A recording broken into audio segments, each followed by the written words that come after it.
ಹಾಸ್ಪಿಟ್ಲಲ್ಲಿ ಅಡ್ಮಿಟ್ ಆದ ವೃಂದ ಆಕ್ಸಿಡೆಂಟ್ ಮಾಡಿಕೊಂಡು ತಾನೆ ತಲೆಯಲ್ಲಿ ಡ್ಯಾಮೇಜ್ ಆಗಿ ನರ್ವ್ ಸಿಸ್ಟಮ್ಮು ಕೆಲಸ ಮಾಡ್ತಿಲ್ಲ ಅಂತ ಹೇಳಿದ ಡಾಕ್ಟರ್. ಕಾವೇರಿ ಕನ್ನಡ ಮೀಡಿಯಂದಲ್ಲಿ ಇವತ್ತು ವೃಂದ ಕುತ್ತಿಗೆ ಹೆಚ್ಚಿಗೆ ಸಾಯಿಸೋಕೆ ಹೋಗಿ ಮತ್ತೆ ಅವಳಿಗೆ ಹೊಡೆಯಕ್ಕೆ ಹೋಗ್ತಾಳೆ ಕಾವೇರಿಗೆ. ಅಷ್ಟೊತ್ತಿಗೆ ಕಾವೇರಿಯವರು ಅವ್ರ ಕೈಯನ್ನು ಹಿಡ್ಕೊತಾರೆ. ವೃಂದನ ಕೈಯನ್ನು ಹಿಡ್ಕೊಂಡು ಹೇಳ್ತಾರೆ, ಹೌದು ಹೌದು ಹೌದು ನಾನೇ ಅಂತ, ನಾನೇ ಹಂಗೆ ತಾಳಿ ಕಟ್ಟಿದ್ದು, ನಿನ್ನೆ ಕಾಲ್ ಮಾಡಿ ಹೇಳಿರೋದು, ಹೇಳೆ ಹೇಳೆ ಅಂತ ಹೇಳಿ ಹೊಡೆಯಕ್ಕೆ ಹೋಗ್ತಾಳೆ ವೃಂದ ಕಾವೇರಿಗೆ. ಇವತ್ತಿನ ಸಂಚಿಕೆಯಲ್ಲಿ ನೋಡೋಣ ಏನಾಗುತ್ತೆ. ಇದೆಲ್ಲ ನಿಜ ನಿಜ, ಇಂಥ ವಿಷಯ ಮುಚ್ಚಿಟ್ಟು ಯಾವುದನ್ನು ಮಾಡಬೇಕು, ಸತ್ಯ ಹೇಳ್ತೀನಿ ಕೇಳಿಸ್ಕೊಳ್ಳಿ. ನನಗೆ ರವಿ ಸರ್ ಬಿಟ್ಟು ಎಲ್ಲರಿಗೂ ಗೊತ್ತಿದೆ, ನೀವೇ ಹೋಗಿ ಕೇಳಿ ಅಂತ ಹೇಳ್ತಾರೆ.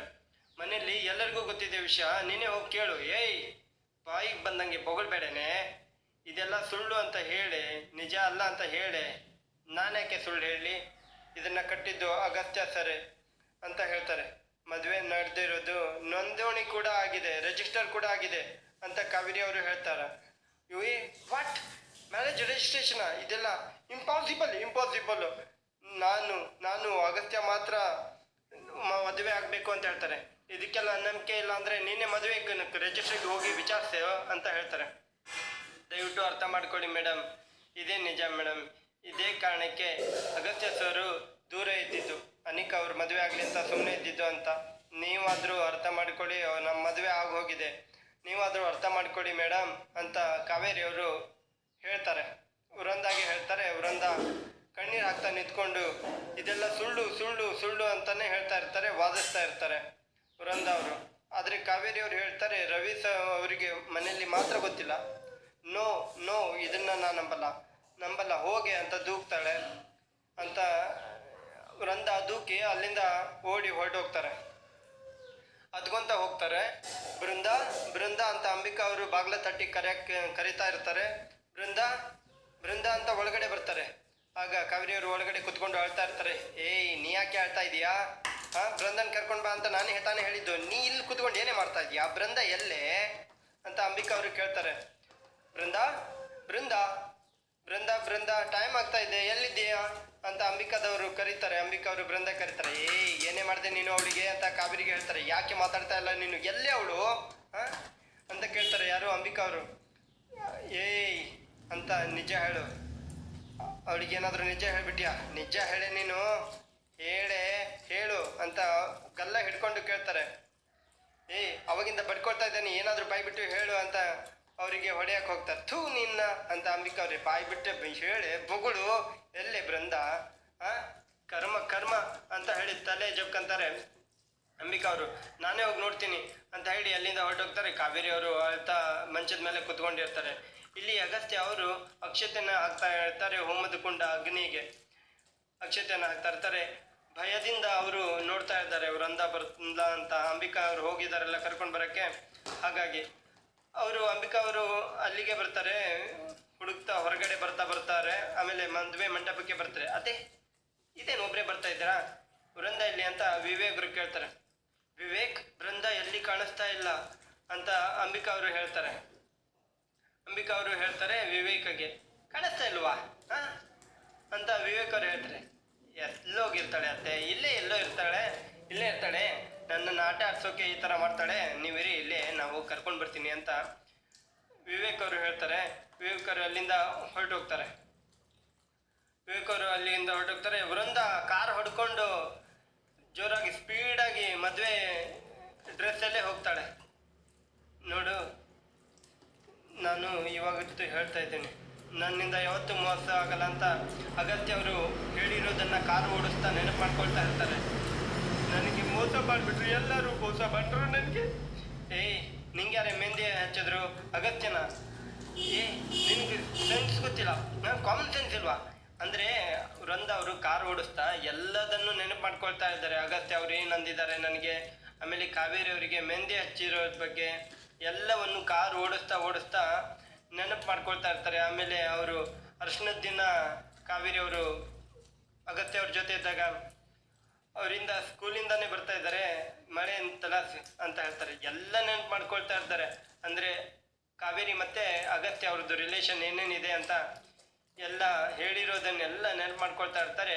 ಕಾರನ್ನು ಓಡಿಸ್ತಾ ಓಡಿಸ್ತಾ ಅಳ್ತಾ ಅಳ್ತಾ ಅಳ್ತಾ, ನೀನ್ ನನಗೆ ಹಿಂಗ್ ಮಾಡ್ತೀಯ ಅಂತ ಅನ್ಕೊಂಡಿರ್ಲಿಲ್ಲ ಅಗತ್ಯ ಅಂತ ಹೇಳ್ತಾಳೆ ವೃಂದ. ಕಾರ್ ಓಡಿಸ್ತಾ ಅಳ್ತಾ ಅಳ್ತಾ ಹೇಳ್ತಾಳೆ, ಮನೇಲಿ ರವಿ ಸರ್ಗೆ ಬಿಟ್ಟು ಎಲ್ಲರಿಗೂ ಗೊತ್ತಿದೆ ವಿಷಯ ಅಂತ, ನೀವೇ ಹೋಗಿ ಕೇಳಿ ಅಂತ ಹೇಳಿರ್ತಾಳೆ ಕಾವೇರಿಯವರು. ತಾಳಿ ಕಟ್ಟಿರೋದು ಅಗಸ್ತ್ಯ ಅವರೇ, ನೋಡಿ ನಿಮ್ಗೆ ನಂಬಿಕೆ ಇಲ್ಲ ಅಂದ್ರೆ ರಿಜಿಸ್ಟ್ರೇಷನ್ ಆಗಿದೆ, ನೀವೇ ಹೋಗಿ ನೋಡಿ ಅಂತ ಹೇಳ್ತಾರೆ. ಅಯ್ಯೋ, ನನಗೆ ಎಲ್ಲರೂ ದ್ರೋಹ ಮಾಡಿಬಿಟ್ರು ಅಂದ್ರೆ ಇಷ್ಟು ದಿನ ನಾನು ಇಷ್ಟು ದಿನ ಅಗತ್ಯ ಅವ್ರನ್ನ ಮದುವೆ ಮಾಡ್ಬೇಕು ಅಂತ ಆ ಕಂತಲ್ಲೇ ಬದುಕ್ತಾ ಇದ್ನ, ಎಲ್ಲ ನಡೆದು ಹೋಗ್ಬಿಟ್ಟಿದೆ ಅಂತ ಹೇಳ್ತಾರೆ. ನೋ ನೋ ನೋ ನೋ ಅಂತ ಹೇಳಿ ಯಾರನ್ನೂ ಸುಮ್ಮನೆ ಬಿಡಲ್ಲ ನಾನು ಅಂತ ಹೇಳಿ ಕಾವೇರಿ ಅವರಿಗೆ ಆಮೇಲೆ ಎಲ್ಲರಿಗೂ ಹೇಳ್ತಾರೆ, ಯಾರನ್ನೂ ಸುಮ್ಮನೆ ಬಿಡಲ್ಲ ನಾನು ಅಂತ ಹೇಳಿ ಕಾರನ್ನು ಓಡಿಸ್ಕೊಂಡು ಹೋಗ್ತಾರೆ. ಏನಾಗ್ತಾ ಇದೆ ಅಮ್ಮ, ನನಗೊಂದು ಗೊತ್ತಿಲ್ಲ ಅಂತ ಶಶಿ ಅವರು ಕೇಳ್ತಾರೆ. ಈಗ ಪೊಲೀಸ್ ಅವರು ಬಂದು ಮದುವೆನ ನಿಲ್ಲಿಸ್ತಾರೆ ಅಂತ. ಹೇಗಮ್ಮ ಶಶಿ, ಅಗಸ್ತ್ಯ ಕಾವೇರಿ ಮದುವೆ ಆಗಿರೋ ಸರ್ಟಿಫಿಕೇಟನ್ನು ನಾವು ಕಳಿಸಿದ್ದೀವಿ ಅಂತ ಪ್ರಮೋದ ದೇವಿಯವರು ಹೇಳ್ತಾರೆ. ಅಮ್ಮ ಪೊಲೀಸ್ ಅಮ್ಮ ಅಂತ ಶಶಿ ಅವರು ಹೇಳ್ತಾರೆ. ಪೊಲೀಸ್ ಅವರು ಬರ್ತಾರೆ, ಅಲ್ಲಿಂದ ಪೊಲೀಸ್ ಅವರು ನಡ್ಕೊಂಡು ಬರ್ತಾರೆ ಮದುವೆ ಇದಕ್ಕೆ. ಶಶಿ ನೋಡಿದ್ಯಾ, ಎಲ್ಲ ಕಡೆಯಿಂದನೂ ಲಾಕ್ ಆಗಿಬಿಡುತ್ತೆ, ಖಂಡಿತ ಈ ಮದುವೆ ನಿಲ್ಲುತ್ತೆ ಅಮ್ಮ, ನೀ ಸೂಪರ್ ಅಮ್ಮ. ಅಮ್ಮ ಹುಷಾರು, ಸ್ವಲ್ಪ ಸೀರಿಯಸ್ ಆಗಿ ಹೋಗೋಣ ಅಂತ ಹೇಳ್ತಾರೆ. ಶಶಿಯವರು ಅಲ್ಲಿಂದ ಹೋಗ್ತಾರೆ. ನಾ ಎಲ್ಲ ಕಡೆ ಹುಡುಕ್ತಾ ಇದ್ದೀನಿ, ಎಲ್ಲಿ ಕಾಣಿಸ್ತಾ ಇಲ್ಲ. ಆಸೆ ಪಟ್ಟು ಮದುವೆ ಆಗ್ತಾ ಇರೋದವಳು ಎಲ್ಲಿ ಹೋಗಿದ್ದಾಳೆ ಇವಳು ಅಂತ ಹೇಳ್ತಾರೆ. ಅಲ್ಲಿಗೆ ಪೊಲೀಸ್ ಅವರು ಎಂಟ್ರಿ ಕೊಡ್ತಾರೆ. ಆಗ ಅಂಬಿಕಾ ಅವರು ನೋಡ್ತಾರೆ ಪೊಲೀಸ್ ಅವ್ರನ್ನ, ಎಲ್ಲರೂ ನೋಡ್ತಾರೆ ಅಲ್ಲಿರೋರು. ಇನ್ಸ್ಪೆಕ್ಟ್ರೇ ನೀವೇನು ಇಲ್ಲಿ ಅಂತ ರವಿ ಅವರು ಕೇಳ್ತಾರೆ. ಅಗಸ್ತ್ಯ ಅಂದ್ರೆ ಯಾರು ಇಲ್ಲಿ ಅಂತ ಪೊಲೀಸ್ ಅವರು ಕೇಳ್ತಾರೆ. ಇನ್ಸ್ಪೆಕ್ಟರ್ ನಾನೇ ಅಗಸ್ತ್ಯ, ಏನಾಗಬೇಕಾಗಿತ್ತು? ಇಲ್ಲಿ ವಿವೇಕ್ ಯಾರು ಇಲ್ಲಿ ಅಂತ ಹೇಳ್ತಾನೆ. ವಿವೇಕ್ ನಾನೇ, ಏನು ವಿಷಯ ಅಂತ ಹೇಳಿ, ಮೊದಲೇ ನಾವು ಟೆನ್ಷನ್ ಅಲ್ಲಿ ಇದೀವಿ ಅಂತ ವಿವೇಕ್ ಅವರು ಹೇಳ್ತಾರೆ. ಅಲ್ಲಿ ಬೃಂದ ಅವರಿಗೆ ಆಕ್ಸಿಡೆಂಟ್ ಆಗಿದೆ ಅಂತ ಹೇಳ್ತಾರೆ ಪೊಲೀಸ್ ಅವರು. ಅವಾಗ ಎಲ್ಲರೂ ಶಾಕ್ ಆಗ್ತಾರೆ. ಯಾಕಪ್ಪ, ಹೇಗೆ ಆಕ್ಸಿಡೆಂಟ್ ಆಯ್ತು? ಇವಳು ಎಲ್ಲರಿಗೂ ಏನೋ ಮಾಡ್ತೀನಿ ಅಂತ ಹೇಳ್ತಾರೆ. ಅಯ್ಯೋ ದೇವ್ರೇ, ಇದೇನಾಗೋಯ್ತು, ಏನು ಇದೆಲ್ಲ ಅಂತ ಪ್ರಮೋದ ದೇವಿಯವರು ನೆನೆಸ್ಕೊಳ್ತಾರೆ. ಏನು ಹೇಳ್ತಾ ಇದ್ದಾರೆ ಇನ್ಸ್ಪೆಕ್ಟರ್? ಅವಳದೇ ಮದುವೆ ಇದು, ಈಗ ಎಲ್ಲಿದ್ದಾರೆ ಅವಳು ಅಂತ ಹೇಳ್ತಾರೆ. ಈಗ ಹಾಸ್ಪಿಟ್ಲಲ್ಲಿ ಇದ್ದಾರೆ, ಕಂಡೀಷನ್ ಸ್ವಲ್ಪ ಕ್ರಿಟಿಕಲ್ ಆಗಿದೆ ಅಂತ ಪೊಲೀಸ್ ಅವರು ಹೇಳ್ತಾರೆ. No no no no no ನನ್ನ ತಂಗಿಗೇನೂ ಆಗಿಲ್ಲ, ಇಲ್ಲೆಲ್ಲೋ ಇರಬೇಕು ಅಂತ ವಿವೇಕ್ ಅವರು ಹೇಳ್ತಾರೆ. ಎಲ್ಲಿದೆಯವ ತಂಗಿ? ಸರ್ ಬೇರೆ ಯಾರಿಗೂ ಆಗಿದೆ, ಕನ್ಫ್ಯೂಷನ್ ಮಾಡ್ಕೊಂಡಿದ್ದಾರೆ. ಏನರ್ಥ? ನನ್ನ ತಂಗಿಗೆ ಆಕ್ಸಿಡೆಂಟ್ ಆಗಿದೆ. ವಿವೇಕ್ ಸ್ವಲ್ಪ ಸುಮ್ಮನಿರು, ಸ್ವಲ್ಪ ಕಂಟ್ರೋಲ್ ಆಗಿರು, ನೋಡೋಣ, ವಿಚಾರಿಸೋಣ ಏನಾಗಿದೆ ಅಂತ ಹೇಳ್ತಾರೆ. ನಾನು ನಂಬೋದಿಲ್ಲ ಅಂತ ಅಲ್ಲಿಂದ ಎಲ್ಲರೂ ಹೊರಟು ಹೋಗ್ತಾರೆ. ಅಲ್ಲಿಗೆ ಪೊಲೀಸ್ ಅವ್ರ ಜೊತೆ ಹೋಗ್ತಾರೆ. ಇಲ್ಲಿ ವೃಂದ ಹಾಸ್ಪಿಟ್ಲಲ್ಲಿ ಅಡ್ಮಿಟ್ ಆಗಿಬಿಟ್ಟಿದ್ದಾಳೆ, ಆಕ್ಸಿಡೆಂಟ್ ಆಗಿಬಿಟ್ಟಿದೆ ಅವಳಿಗೆ. ಎಲ್ಲರಿಗೂ ಏನೋ ಮಾಡ್ತೀನಿ ಅಂತ ಹೇಳಿ ಹೋಗ್ಬಿಟ್ಟಿದ್ಲು. ಪಾಪ ತನಗೆ ಆಕ್ಸಿಡೆಂಟ್ ಆಗೋಗಿದೆ. ಪಾಪ ಇಲ್ಲಿ ಬೇಜಾರಾಗ್ತದೆ. ಪೊಲೀಸ್ ಅವರು ಕರ್ಕೊಂಡು ಬರ್ತಾ ಇದ್ದಾರೆ ಅವ್ರನ್ನೆಲ್ಲರನ್ನು ಎಲ್ಲಿ ಹಾಸ್ಪಿಟ್ಲಿಗೆ. ಇಲ್ಲಿ ಕಾರ್ ಮೇಲೆ ಹೋಗ್ತಾ ಇರ್ತಾರೆ. ಇಲ್ಲಿ ಏನೋ ಯಾವ ಕಾರಣಕ್ಕೆ ಈ ಥರ ಆಗಿದೆ ಅಂತ ವಿವೇಕ್ ಅವರು ಭಯದಲ್ಲಿ ಮಾತಾಡ್ತಾ ಇರ್ತಾರೆ. ಕಾರ್ ಮೇಲೆ ಹೋಗ್ತಾ ಇರ್ತಾರೆ. ಯಾಕೆ ಈ ಥರ ಆಗ್ತಾ ಇದೆಯಲ್ಲ ದೇವ್ರೆ, ಈ ಥರ ಕಷ್ಟ ಪಡ್ತಾ ಇರೋದು ಅಂತ ಹೇಳ್ತಾರೆ ವಿವೇಕ್ ಅವರು. ಪಾಪ ತುಂಬಾ ಎಕ್ಸ್ಪೆಕ್ಟ್ ಆಗಿದ್ದಾರೆ, ಕಷ್ಟದಲ್ಲಿದ್ದಾರೆ ಈಗ. ಯಾಕಂದ್ರೆ ಮನಸ್ಸು ನೋವ್ತಾ ಇದೆ ಅವರಿಗೆ. ತಂಗಿಗೆ ಈ ಥರ ಆಗಿದೆ ಮಾಮ್, ನನ್ಗೆ ಯಾಕೋ ತುಂಬಾ ಭಯ ಆಗ್ತಾ ಇದೆ ಮಾಮ್ ಅಂತ ಅನಿಕಾ ಅವರು ಹೇಳ್ತಾರೆ. ರವಿ ಅವರು ಕಾರ್ ಓಡಿಸ್ತಾ ಇರ್ತಾರೆ. ಅವರು ಬಹಳ ಬೇಜಾರಲ್ಲೇ ಇರ್ತಾರೆ. ಪಾಪ ಅವರು ಎಲ್ಲರಿಗೂ ಏನಾಯ್ತೋ ಏನೋ ಅಂತ ಇವರೆಲ್ಲ ಶಾಕಲ್ಲಿದ್ದಾರೆ. ಕಾವೇರಿ ಯಾಕಮ್ಮ ಬಿಕ್ಕಿ ಹೇಳ್ತಾ ಇದೆಯಾ? ಬೃಂದ ಅವರ ಅಲ್ಲ ಅಮ್ಮ ಮಾತಿಗೂ ಹೀಗೆ ಆಡ್ತಾರೆ. ಸಿಚುವೇಶನ್ ನೇರವಾಗಿ ಎದುರಿಸೋ ತಾಕತ್ತೆ ಇಲ್ಲ ಅವಳಿಗೆ. ಮೊದಲು ಮದುವೆ ಆದರೆ ನನ್ನೇ ಆಗೋದು ಅಂತ ಹೇಳ್ತಾ ಇದ್ರು, ಹೀಗೆ ಯಾಕೆ ಹೋಗ್ತಾ ಇದ್ದಾರೆ ಅಂತ. ಆದರೆ ಕಾವೇರಿ ವೃಂದನ ಮಧ್ಯೆ ನಡೆದಿರೋದು ಯಾರಿಗೂ ಗೊತ್ತಿಲ್ಲ ಇಲ್ಲಿ. ಆದರೆ ಕಾವೇರಿ ಅವರು ಸುಮ್ಮನೆ ಇದ್ದಾಳೆ. ಕಾವೇರಿ ಅಳಬೇಡ, ದಯವಿಟ್ಟು ಸುಮ್ಮನೆ ಇರು, ಸಮಾಧಾನ ಪಡ್ಕೋ ಪ್ಲೀಸ್ ಅಂತ ಹೇಳ್ತಾರೆ. ಬಾಯ್ ಬಿಟ್ಟು ಹೇಳ್ತಾನೂ ಇಲ್ಲ ಅವಳು. ಹೀಗೆ ವೃಂದಾಗೆ ನಾನು ಹೇಳಿದ್ದೀನಿ ಸತ್ಯ ಅಂತ. ಆದರೆ ಸುಮ್ಮನೆ ಅಳ್ತಾ ಬಿಕ್ಕಿ ಅಳ್ತಾ ಇದ್ದಾಳೆ. ಎರಡು ಕಾರ್ ಮೇಲೆ ಹೋಗ್ತಾ ಇದ್ದಾರೆ ಎಲ್ಲರೂ. ಹಿಂದೆ ಕಾರಲ್ಲಿ ಅಗಸ್ತ್ಯ, ಕಾವೇರಿ, ಪ್ರಮೋದ ದೇವಿ, ಶಶಿ ಅವರು. ಮುಂದಿನ ಕಾರಲ್ಲಿ ರವಿ ಅವರು, ಆಮೇಲೆ ಅನಿಕಾ, ಅಂಬಿಕಾ, ವಿವೇಕ್ ಅವರು ಹೋಗ್ತಾ ಇದ್ದಾರೆ. 2 ಕಾರ್ ಮಾಡಿಕೊಂಡು ಹೋಗ್ತಾ ಇದ್ದಾರೆ ಆಸ್ಪತ್ರೆಗೆ. ಇಲ್ಲಿ ಆಸ್ಪತ್ರೆಯಲ್ಲಿ ವೃಂದ ಅವರು ಚಿಕಿತ್ಸೆಯನ್ನು ತಗೊಳ್ತಾ ಇದ್ದಾರೆ. ವಿವೇಕ್ ಅವರು ಓಡಿ ಬರ್ತಾರೆ. ವೃಂದ ಎಲ್ಲಿದ್ದಾರೆ? ವೃಂದ ಮೇಡಮ್, ಸ್ವಲ್ಪ ಹೊತ್ತು ಮುಂಚೆ ಆಕ್ಸಿಡೆಂಟ್ ಆಯ್ತಲ್ಲ, ಆಪರೇಷನ್ ಥಿಯೇಟರ್ ಅಲ್ಲಿ ಇದ್ದಾರೆ, ತುಂಬಾ ಕ್ರಿಟಿಕಲ್ ಇದೆ, ಯಾವುದಕ್ಕೂ ಡಾಕ್ಟರ್ನ ವಿಚಾರಿಸಿರಿ ಅಂತ ಹೇಳಿ ಕಳಿಸ್ತಾರೆ. ವಿವೇಕ್ ಅವರು ಓಡಿ ಬರ್ತಾರೆ. ಎಕ್ಸ್ಕ್ಯೂಸ್ ಮೀ, ಆಪರೇಷನ್ ಥಿಯೇಟರ್ ಎಲ್ಲಿದೆ ಅಂತ ವಿವೇಕ್ ಅವರು ಕೇಳ್ತಾರೆ. ಅಲ್ಲಿ ಎಲ್ಲರೂ ಓಡಿ ಓಡಿ ಓಡಿ ಬರ್ತಾರೆ. ಆಪರೇಷನ್ ಥಿಯೇಟರ್ ಹತ್ರ ಓಡಿ ಬರ್ತಾರೆ. ವಿವೇಕ್ ಅದ್ರ ತಂಗಿ ಎಲ್ಲ ಬಾಬಾ ನಾನು ಅಂತ ಅವರು ಅಗತ್ಯ ಅವರು ವಿವೇಕ್ ಅವ್ರನ್ನ ಹಿಡ್ಕೊಳ್ತಾರೆ. ಆಪರೇಷನ್ ಥಿಯೇಟರ್ ಒಳಗಡೆ ಹೋಗ್ತಾ ಇರ್ತಾರೆ. ಡಾಕ್ಟ್ರು ಏನಾಯ್ತು? ಬೃಂದ ನಾನು ಸಾರಿ ಟು ಸೇ ದಿಸ್, ಈಗಲೇ ಏನು ಹೇಳೋಕ್ಕಾಗಲ್ಲ ಅಂತ ಅಲ್ಲಿ ಡಾಕ್ಟರ್ ಅವರು ಹೇಳ್ತಾರೆ. ಅವಾಗ ಎಲ್ಲರೂ ಶಾಕ್ ಆಗಿಬಿಡ್ತಾರೆ. ತುಂಬ ಬ್ಲಡ್ ಲಾಸ್ ಆಗಿದೆ, ತುಂಬ ಕ್ರಿಟಿಕಲ್ ಆಗಿದೆ ಅಂತ ಹೇಳ್ತಾರೆ.